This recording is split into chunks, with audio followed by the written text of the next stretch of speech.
Hi, guys. Welcome back to the Mood Room podcast. Today, we have the incredible Tori White. She is the co-founder and CEO of Skylight Social, which beat TikTok on the App Store, is funded by Mark Cuban, and is being built on App Protocol, which is the same protocol that Blue Sky is being built on. So incredible, incredible things. Excited to talk to you about all of it.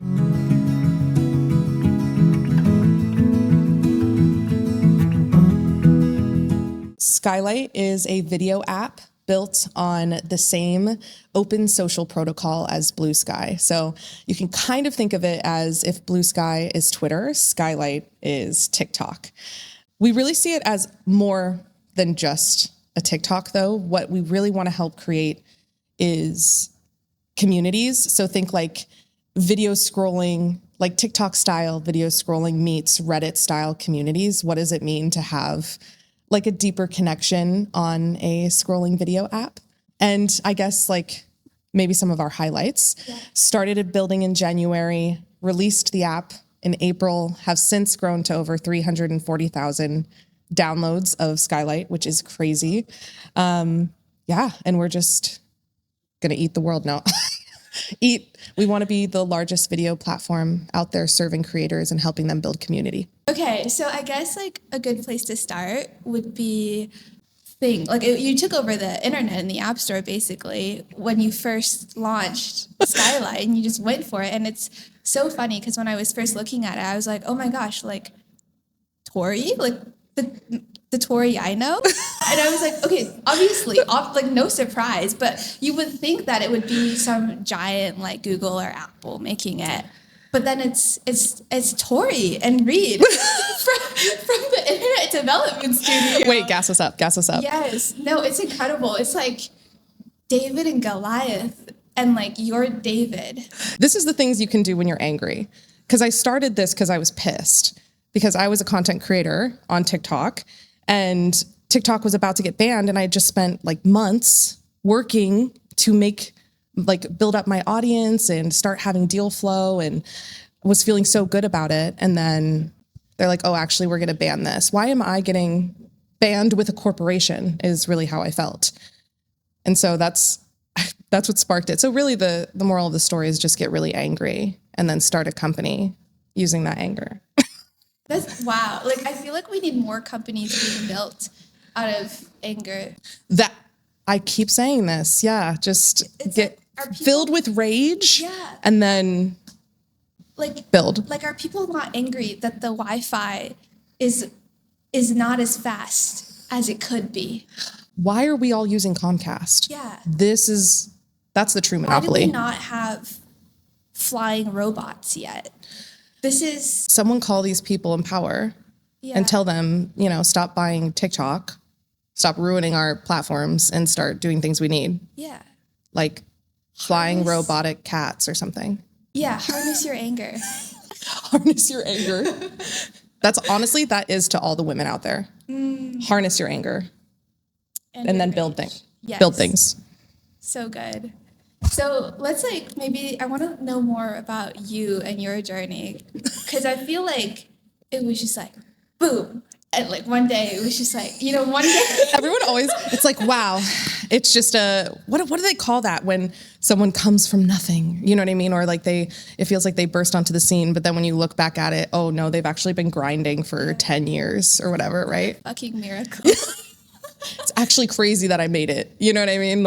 Or I'm able to get to work on this. Yeah. I feel very You were happy. Sent to us by the App Protocol universe, just burst from it. Yeah. So what was your journey? What did you study, and honestly, I feel like I've had, I don't know, I didn't get a degree in computer science. That wasn't my journey. I got a degree in English literature, and that was like a decade ago. And initially I thought I was going to be a teacher, but it turns out being a teacher is expensive. And so I couldn't afford a teaching certificate. And so I ended up actually becoming a nanny. And I was a nanny for quite a while. But while nannying, I did a ton of, I guess, like entrepreneurial things. I was an audio engineer on the side. I did videography on the side. I did photography on the side. And then I was also a travel influencer for a bit there. So I think everything was around content creation. And I always knew that I wanted to do something for myself. But I think it's tough to do something, like to go start something, because you need space and time to start it.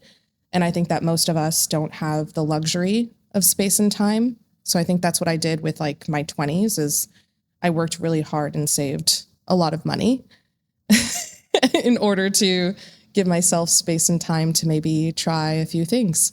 Do you want to tell us the story of Skylight and how you went from being a travel influencer, doing all of these things, working super hard in your 20s, to creating what is now poised to be like a huge social media platform that is going to open up new avenues for creators? Hell yeah. I love that energy. We're going to be the next like giant video platform. Yeah, you're going to be even bigger than TikTok. TikTok doesn't even know what it has coming for it. Honestly. Yeah. TikTok goes the clock. I feel like once creators do experience the ownership that happens on decentralized platforms where they get to just do so much more with the stuff that they create, I do think it's not even going to be about us taking off. I feel like it's going to be about the creators like just doing some crazy stuff with all of the stuff they actually get to own. Oh, that's what I think I'm most passionate about. Ownership, but for yes. videos. Literally, I see it as like you can rent an audience on Instagram or TikTok that they could take away at any time for any reason, right? I mean, we have a new algorithm hitting the scene, supposedly, because of Larry Ellison, right, purchasing TikTok. And God knows what they're going to do with this algorithm with Rupert Murdoch on the board. You know, that's the owner of Fox News, if you don't know. That's terrifying that he's going to make decisions on behalf of 170 million users right now. But yeah, I think there's just a lot that could come out of creators having more ownership, more say, and users just in general. Yeah, for sure. How did you come up with the idea and start pursuing it? Or, well, maybe I can rephrase that, but... No, I hear what you're saying. Yeah. Initially, so I was a creator. Reed and I, he's the guy who's co-founding this with me. We actually had a first startup before this called Terrace that was way more like deep tech style startup. And we probably still at some point will end up doing something with Terrace because that was really cool. But it just didn't make us money. And so we were like, shoot, what are we going to do? We do have to we have to be able to support ourselves. And I was like, well, I know how to be a content creator. So let's dive into that because maybe that can help us. And in turn, we could help others. So that's how I started Build with Tori, which I initially started as I had a series where I built apps for founders for free. And that was like my shtick. I was like, okay, I know how to build apps really fast because I'm a self-taught developer. And of course I had Reed. So it's like, we could do this, in half the time. And that really built up my platform around tech and tech news and building applications. But then I'm known on TikTok for building applications and building them fast. And then TikTok was getting banned. And so it was like, okay, we need to make something like not saving people, but just like I was about to lose my platform as a creator. And I knew that all of these other creators were about to lose their platform too. And at the time, Reed and I were already looking into the app protocol, which is what Blue Sky is built on. And we knew that if we built a video app on the app protocol, that creators would actually get to own the shit that they create.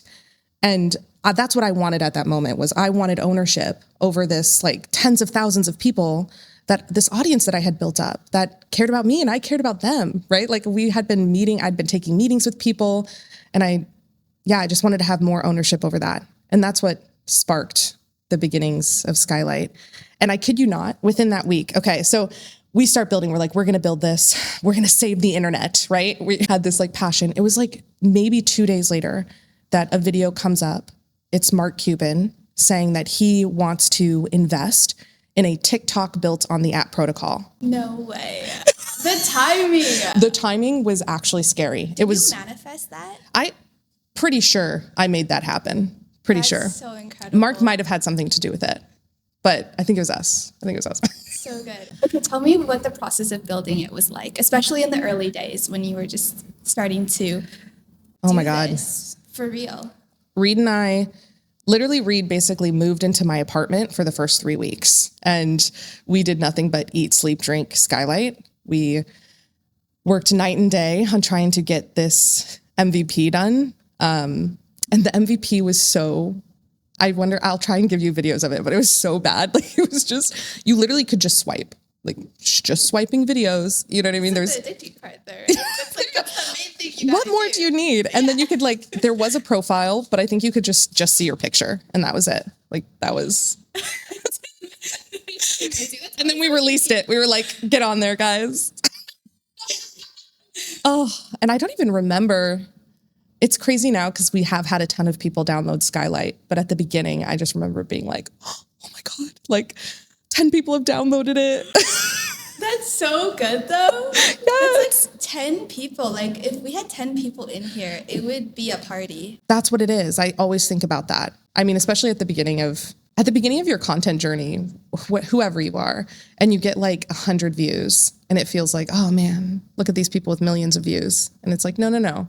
If you had 100 people in a room sitting and watching your stuff, you would feel pretty damn proud of yourself. Mm. So I think I don't know, I try to appreciate every step that we're taking, even though that's hard sometimes. What was the most difficult step for you in the process, or steps? Like, of building Skylight? Yeah. I think as a founder, there's so many really, really high highs and really, really low lows that you almost have to like be the rock that the water breaks against. You know what I mean? It's like, oh, we got 50,000 users today, but that doesn't matter. Or like, oh God, we're not, like, our entire app is down and no one can get on it, but we just have to keep pushing forward and act like everything's okay, whether we have a ton of people joining or whether everything's like exploded. How do you handle that mentally? Hey, I don't. When I figure it out, I'll tell you.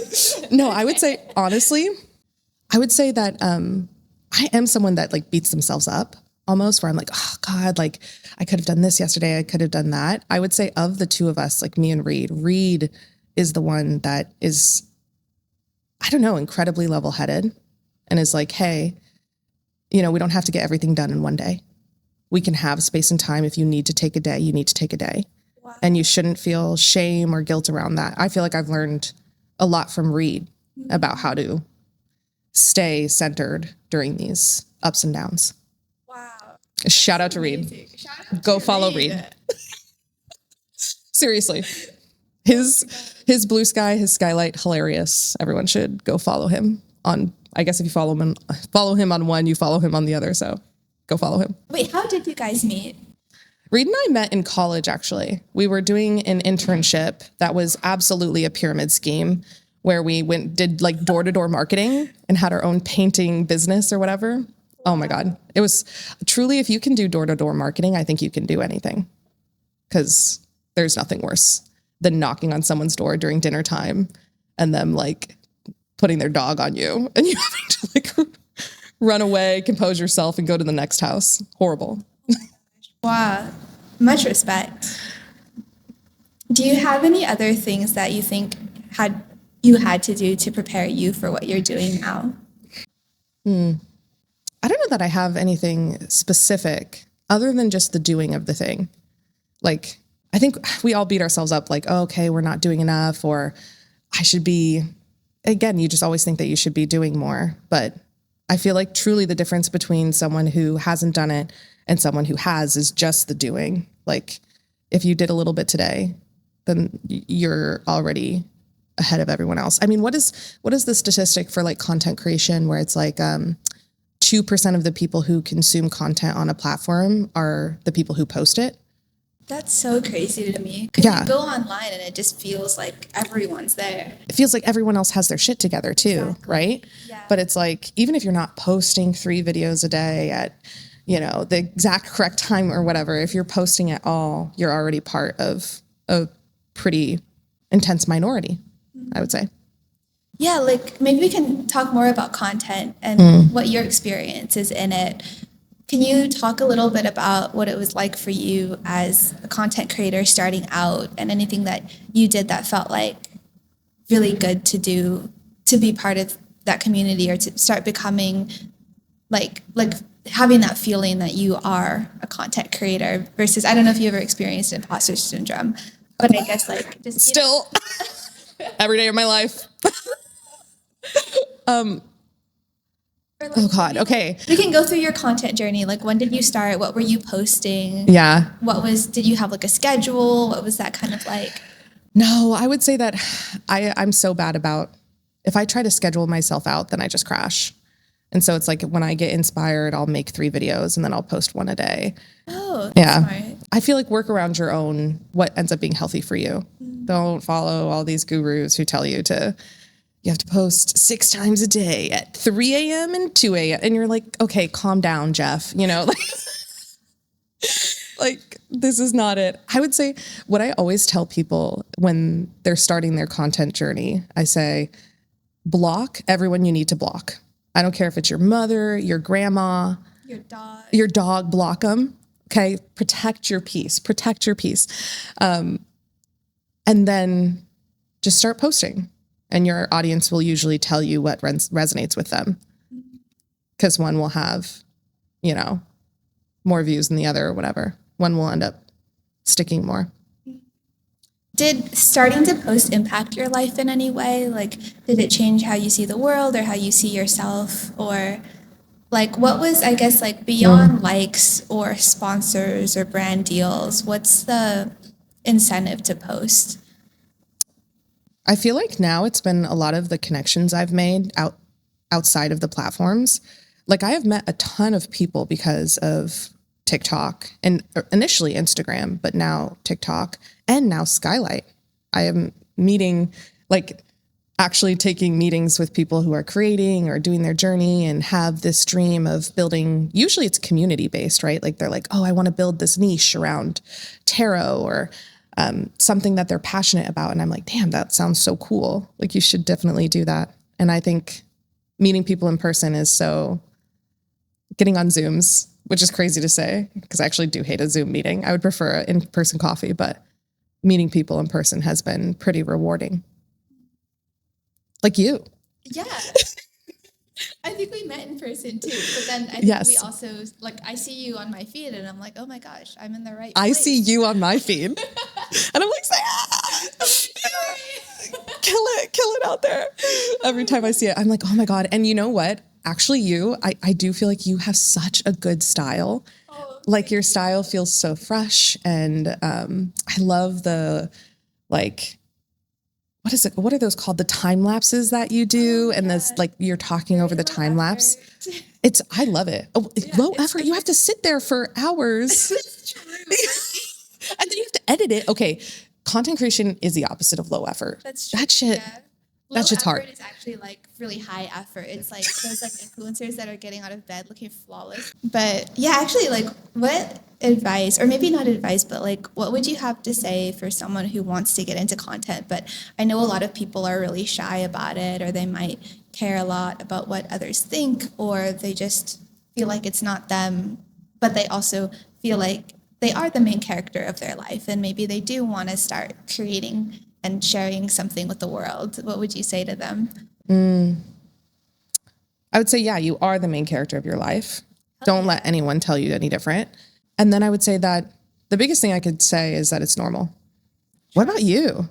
Trust the process. Because you have the same thing, right? Where it's like so tough. It's tough to post a video of yourself. Yeah, I have like... Look at all the stuff that you're setting up and doing. And Right, and well, I have like 2 followers. So like, I think like 2 people will watch this episode. Like for I actually love that. Because I love that for both of us. I will watch it when I edit it, and then you will also watch it because I'm going to send it to you. I love that. And then we'll turn it into little short form clips that we... Yeah. It's the same. The other part of me is just like, why am I doing all of this? I'm just going to get replaced by AI. Oh. It's just going to be like... Terrifying, isn't AI it? Brad Pitt just like saying inspirational quotes. God, I really think that they're so wrong on the AI front. Like, I don't think completely generated AI content is the way to go. Like you just need to make AI tools that help creators do this shit way faster. You know what I mean? Like think about how many hours you're about to spend putting all of these videos together, making sure the audio lines up, and then chopping, each individual one. That's hell. That sucks. Why do we not have tools that make that easier? True. And I think content creation is actually good for us as humans. This could be like kind of a hot take because I used to be so anti-social media. I still am in many ways, but I didn't have any social media for like 2 years. I would delete it off of my phone, disable all my accounts. I wasn't scrolling or anything. What do you think that was for? Just my mental health. Yeah. Just being present in life and not getting so sucked in because I would go in and then scroll for hours and then also compare myself with literally everyone. Yes. Yeah. It just was so exhausting. So I didn't have social media for the longest time. And even now I'm kind of trained not to scroll as much as possible. But I think that by creating content, it actually forces me to see myself, which is good for someone who doesn't always have like a lot of, like, I feel like I've like, my confidence has grown a lot because of doing this. And it's like, like, it's hard to explain because I think I'm still going through it. And I don't know if any of this is relatable. No, that's so, I feel like it's so true. It rings so true for me as well. Yeah, it's like this process of self-actualization in a way, like kind of being like, actually, I do have cool things that I want to share with the world. And I have something to say. Yeah. You like shock yourself every time, right? Or like, it's not just for like other people's consumption, but it's for your own practice in expressing for the sake of expressing. Yeah. Yeah. I love that. It's like, and it feels like the type of content maybe that I reach towards that feels like, oh, you're just like chatting with me and I'm learning about you. Maybe that's why I love your content. Because it feels like authentic and relatable. And I'm like, oh God, I go through those things too. Yeah. Well, it's also collaborative. Like, I like how even though a lot of it is in online spaces and that's where we show up, it also is in-person spaces like this where we come together and we can make things and we can talk about it. And then it's not so lonely anymore. Yeah. Oh my God, that's so beautiful. Yeah. You're amazing. You're amazing. What the heck? When I found out about you beating TikTok, I was like, wow, this girl is going to save us. We're going to be saved. Let's hope so. Happen. I feel like it's hearing you talk about your journey of needing to put social media away and how it like hurt you, right? I feel like we've all, I don't know, experienced that with social media where you end up in this comparison wheel. Yeah. I don't know. I really hope that we're able to affect change on that with Skylight and not have everything be about like addiction, engagement, not have that be the ultimate goal of this platform is to keep you on it long enough and then make you feel bad about yourself so you'll make a purchase. And I feel like that's what I've felt that before too, and you're feeling it and it just sucks. Like something's got to give. And this can't be it. This cannot be what we have been building towards for 20 years of social. Like that's so dystopian. You know what I mean? If this is it. A glorified ad box. Yes. God. And there was literally, what's that book that, Something People. It's this book that is from one of the people who worked at Facebook early on. And in the book, they reference how there was like this memo going around where they were trying to sell to advertisers that they could make like 13-year-old girls feel bad about themselves in order to then sell them products. And they're like, oh, do you want to do ad placement after we make them feel sad? I'm like, what the, like, that's insane. That's dystopia. That's what we've created. Yeah.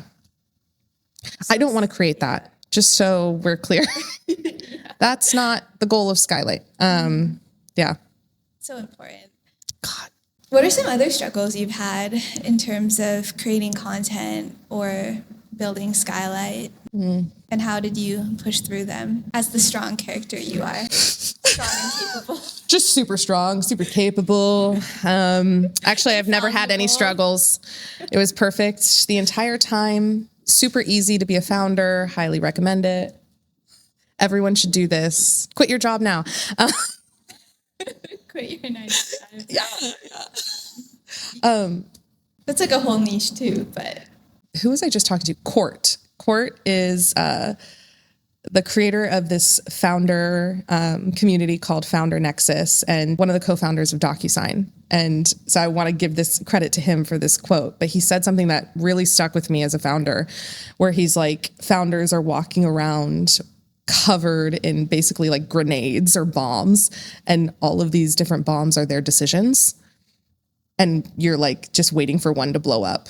And that I was like, oh my God, that is how it feels. You're like, every single time you make a decision, it's like, okay, is this grenade gonna blow, or like, is this one gonna be okay? Like you never know whether something is right, and everything is always in hindsight. But either way, you just have to keep collecting the bombs. Yeah, a shout out to Court and Founder Nexus. If anyone's a founder who's struggling, they should join, because those getting together with founders is incredibly helpful. Talking to people like you, right? And you. Literally, like it's incredibly helpful to so be like, hey, I'm crashing out. Are you crashing out? And you're like, yes. You know what's so funny too is, again, I'm stealing from Court, but he also said, he's like, always the best advice you're going to get is from someone who has literally sat in your exact spot and made the decision, right? Where it's like, you could maybe ask investors or advisors or board members, whatever that looks like. But like the best advice you're going to get is from another founder who's had to do the exact thing that you're doing right now. Yeah, I don't know. That's been my best advice, is literally talking to people like you, where it's like, okay, how are you putting together a team? Who are you working with to try and get interns to work for free on your stuff or whatever? You know what I mean? Like, yeah. Yeah, it's like we're Talk to other founders. Yeah, we're like scrapping together all of this knowledge that we've earned and clawed our way with like scraped knees to acquire. And then we're just like, yes, don't go down that ditch. Hey, that one's going to hurt you. That's how it feels. That truly is how it feels. I feel like there are a lot of people who have come before us who now help us. I mean, we're sitting in Jim's space, who's another guy who's been incredibly helpful in our journey and keeping us motivated and supporting us through the ups and downs. You know, he would say, just do it. Yeah, you say that too. It's like, just do it, just build it, just ship it, right? I literally have Jim in the back of my mind every time I'm doing something, like, just ship it, just press post, you know, just do the thing, do it. It's like we're working until like 2 a.m. and then Jimmy will give like a good monologue live. Everyone deserves to hear a Jim monologue. Yeah. I'm not even kidding. It's so inspiring. Yeah, it's like my work ethic before that monologue and my work ethic immediately after that monologue is insane. Yeah. Like half of the time we don't get content unless Jimmy gives a monologue. You're like, wait, Jim's going. Yeah. Turn on the camera. And then I'm like, okay, we got to post today. It literally is like having an NFL level coach in your corner, where you're like, oh, I don't know. And that person is just like, no, you do know. Trust your instincts. Do it. And you're like, You do have it in you. Yeah. You just got to push. Shout out to Jim. Oh, what would be a good mental health one? Vitamins. This episode is sponsored by BetterHelp. Get a therapist now, because everyone needs one. Yeah. Oh. Me too. Created Mood Room. Yeah, that's true. Literally, I need Mood Room every day. I'm like, oh my God, what do I need to do? I wish I had a little list of tasks where it's like, breathe, meditate for 10 minutes. And then I would get to just, you know, ship it. Ship Mood Room now. I'm so inspired. I actually really needed to hear it. I feel like I'm really close. It's just like. Oh, you're so close. It was so funny sitting down with you too, because you're like, oh, I don't know. Do we have a lot done? You have so much done. Like there is so much there. That's insane. I tried to think of, because you're in college, right? I just graduated. Yeah. 2 years ago. What was I doing after just graduating? Like I didn't have an entire built app. Well, you like built an entire social network that hit what, like number 1 on the App Store? Yeah, but I'm 30. Like Girl, you have to appreciate. That's insane what you're doing right now. You're so young. You're not that old either. I feel ancient sometimes. I'm not even kidding. Oh, you know what it is I have a 16-year-old brother, and yeah, he keeps me young. But sometimes he just says stuff. I'm like, I don't even know what that means. Like he called me unk. I'm sorry. Okay, I feel old now. What's unk? I have no idea. I was like, is this, I had to look it up. You know what I mean? Gen Alpha slang? Yeah, Gen Alpha slang goes actually really hard. They know what they're doing. It really is. It's actually really good. It's good the stuff. The linguistics of it is just magic stuff. But also I need like an urban dictionary on hand. So you were talking about founders, and maybe you can give us a preview into what it's like under the hood of running a startup, being a founder, and what maybe other aspiring founders or creatives might not see behind the headlines and behind the App Store launches and all of the big milestones. It's a lot of servers crashing. I don't know. It's a lot of long nights with good people, I guess. So choose your co-founder well. I feel that I'm incredibly lucky because I get to work with Reed, and he's such a badass, and he works insane hours and does such amazing work on the app. Like this would not be possible without Reed. Like he's incredible.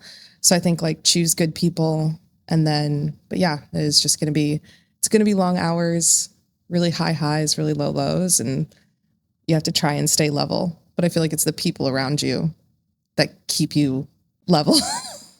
Emphasis on people. Find good people. Doing it with good people makes it worth it. Yeah. Coming into here, seeing you, seeing Jim, like that's getting to be with Reed and working. Yeah, I think that makes it worth it. And then, you know what, too? Like, I do think it's because I really love being home, too. Like, my girl, my dog. What more could I literally actually couldn't ask for more in my life. Like, I'm so happy in my 500 square foot condo with my mini garden outside. What more could I ask for?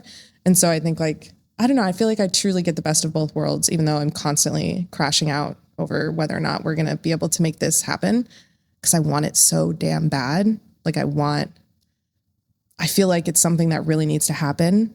I know that I like make all these videos and stuff, but I really want Skylight to be successful. I think creators and users, we need escape out of these platforms that are just like addiction engines. And I really see ownership, users having ownership, creators having ownership as the vehicle for that escape.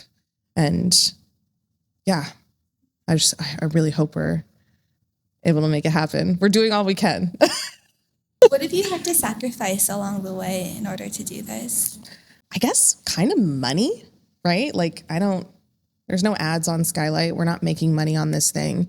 And so I think maybe every founder does that, where you compare like, okay, if I had a 9-to-5 job, what would I be able to make versus like, I think people love connecting with people. I mean, that's what we say is like, social used to be fun because it used to be social.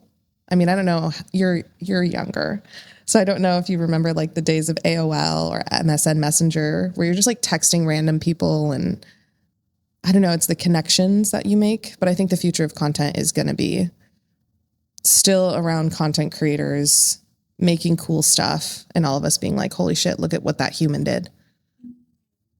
What do you think? That's so cool. You're asking me this. I was like, whoa, my opinion matters. What? Yeah, your opinion matters. What? Wow. Well, it's really interesting because it's like, it changes so much every year. And then now with AI, it's so hard to predict what's going to happen. Yeah. But I feel like we're trending towards, at least right now, I feel like it's trending toward niches and smaller communities. So I think when it first started, we would only see our friends' feeds. And then they like took the lid off of it. And suddenly you saw someone from across the world that you didn't know. But Yes. It was just like whoever is getting the most views. And then suddenly you're seeing them all the time. And then seeing your friends less. And then now it's like even Instagram is optimizing for SEO. And searchability. So then now it's like portfolio work and just creating things that you can look at later. But I think especially with like Blue Sky and Skylight Social, I'm seeing a lot of work around communities and how can we bring communities closer together and have a place where it's like a shared archive of work in a way. A shared experience. Yeah. So it's like less about vanity metrics, but more about engagements or communication. Yeah, it's like, would you rather have 1 million people who don't care see it versus like 1,000 people who deeply care? And I think we all think the 1,000 people, right? Who are really bought in and really are deeply in it. And hopefully it's like a bigger conversion of people who are just consuming to now creating content, and it's something that everyone can participate in and feel really comfortable being part of. Yes, I completely agree. I think like the niches, the building of community around like different interests is definitely the thing that we're kind of already seeing. I think of like TikTok and people talk about, book talk and tech talk and, queer talk. And it's like, we talk about it, but it doesn't actually exist. Like there's no space for queer talk where you can go and talk with the people who are also seeing the videos you're seeing. And I think that's something that we're working to create on Skylight, where it's like, okay, queer sky, but like, how can we like chat with each other and not just, I'm seeing this video, probably because I'm queer, right? It gets to know my interests, but then also I'm meeting other queer people in the space too. I'm hopeful for that. Like, what does it look like for, book talk to exist, or romantasy book talk, or book sky? And then how does that turn into like an in real life event where you're going to go meet an author, or maybe a book club where you guys all read the same book together? It's almost like curating your own world or community, where growing up, a lot of your friendships were based on proximity or who you lived close to. But now it's like you can also choose your friends based on shared interests. That is actually such a good way of putting it. Where it was like, okay, Joey lives across the street, so you guys should play. But then as you're older, you go to college and you do end up building stuff around shared interest. And maybe that's what we can start building in online spaces too. Since Mood Room is about mental health, I don't know if you want to talk about it a little bit more in the context of content, but I also feel like another positive that's happening is that we're able to start seeing the real lives of people online. Because in the beginning, I noticed there was like a lot of filters and a lot of influencers kind of faking their routines and creating these really high expectations. But now we're seeing this like return to people showing up more authentically, or like showing behind the scenes clips or things like that. And it's been interesting because it creates this like sense of this is also a reality and not everything is perfect online. And so I don't know if that's like something that you've noticed as well, but. Oh yeah. I actually think that's how TikTok kind of broke into the scene, was because it delivered authenticity when Instagram was delivering like, the exact perfect pictures. It was like TikTok was just someone sitting in their kitchen's dirty and they're chatting with you. And you just feel like this like authentic connection because you're like, that's my kitchen's dirty too. But it has like lowered the barrier for creation, because you don't have to do all of your makeup and make sure you have the perfect setup. I mean, some people, that's still the aesthetic that they go for, which is totally great. But I think it's cool that we have spaces where we can just kind of like show up as ourselves.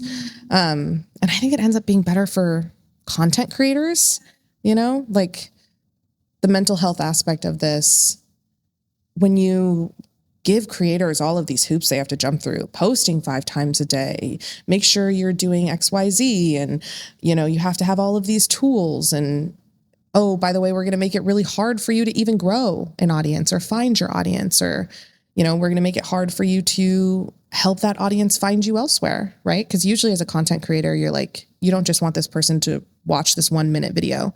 You want to find the people who are going to listen to your podcast. You want to find the people who are going to, dig in a little deeper to what you care about, and maybe they care about it too.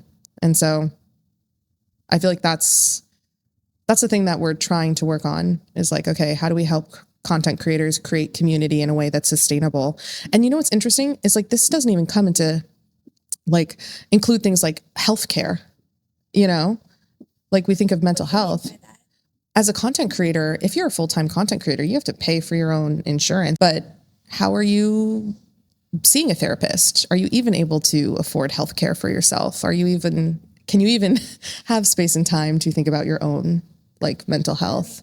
And it's like you're working all the time. There's no clock in, clock out. Yes, like because everything's content, right? Yeah. So it's like, at what point do I turn off the camera and I just get to exist? Yeah. And then there's also that pressure to share everything or to sell or commoditize yourself in many ways. So then there's like that pressure of who am I? What's my identity beyond how the world sees me or how the algorithm sees me? Am I a human or am I just performing for the algorithm? A lot of these big questions, and maybe also that lack of structure that a lot of content creators might experience. Yeah. It's like a whole new industry and way of work. Yeah. That can be tough on, I don't know, tough on the creators. How do you like handle it? I know you said you kind of film whenever you feel like it, and then when you film 3 videos, and then you kind of space it out. Is there anything else that you do to stay so, and also like I know you have the community and you have like, you have it down. But I have everything perfect. I don't think I've 100% solved it. I mean, I think there are still like low days. And again, I've learned I feel like that's something like that Reed taught me, is to like forgive myself for those days if I need to take a day. And like feeling shame about it isn't productive. Like just give yourself the day and then keep going. But I don't know. I go on a walk every morning with my dog. oh, so sweet. I make sure on the weekends that I always have coffee morning with my girl. And that's like my favorite time ever, is to be on my couch with my girl and my dog. And so I have to like prioritize that time. I don't know. I feel like it's all like the small stuff that kind of adds up, but I don't think I'm perfect.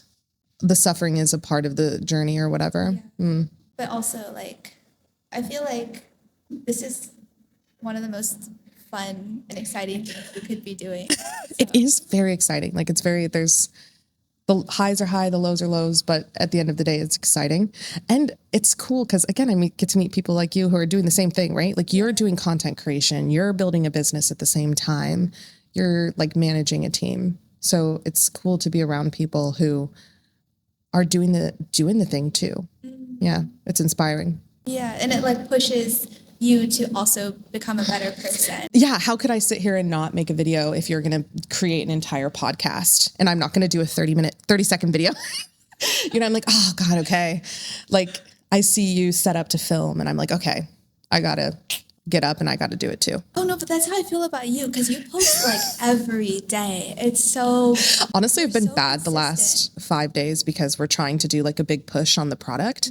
And so I was like, I've given myself grace on that. But yeah, I do try to be as consistent as possible, or was. I'll get back into it.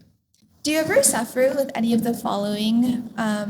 Imposter syndrome, burnout, perfectionism? I think the perfectionism, because there's so many people at this point. I'm very thankful. There are so many people who want what we're building, and that's incredible. That's like, I can't even believe it sometimes.